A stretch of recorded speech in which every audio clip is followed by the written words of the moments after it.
సాధన. కర్మయోగం పాటించాలా, జ్ఞానయోగం పాటించాలా?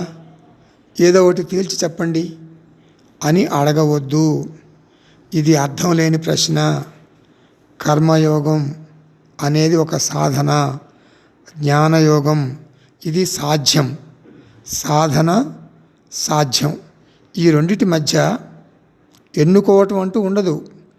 2 ప్యాంటులు ఉన్నాయి, ఈ 2 ప్యాంటుల్లో ఏది వేసుకోవాలి అని అడగొచ్చు, తప్పు లేదు.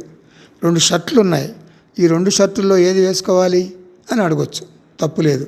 కానీ ప్యాంటు షర్టుల్లో ఏది వేసుకోను అని అడగకూడదు, అది మూర్ఖత్వం. కర్మయోగం చిత్తశుద్ధిని ఇస్తుంది, జ్ఞానయోగం మాత్రమే మోక్షాన్ని ఇస్తుంది.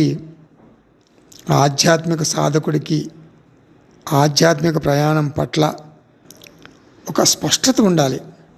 ఎక్కడికి వెళ్ళాలో తెలియకుండా బస్సు ఎక్కకూడదు. అలా చేస్తే నీవు ఎప్పటికీ గమ్యం చేరలేవు.